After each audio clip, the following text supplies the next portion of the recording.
Pemirsa, aksi bajing loncat mencuri ikan dari dalam truk tengah antri masuk ke pintu tol Mabar di Medan Deli kembali terjadi.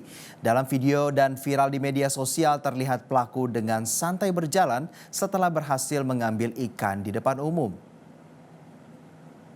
Dalam aksinya, pelaku seorang diri dan terbilang nekat mengambil barang bawaan truk terbuka di siang hari secara terang-terangan ini dengan santai berjalan setelah berhasil mengambil ikan dari dalam truk tanpa kernet.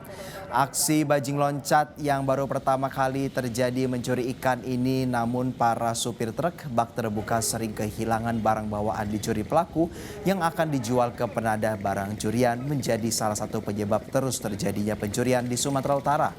Para sopir berharap kepada petugas kepolisian bertindak tegas kepada para pelaku kejahatan jalanan sepertinya tidak ada efek jera setelah membuat para sopir resah saat mengantarkan barang ke Belawan.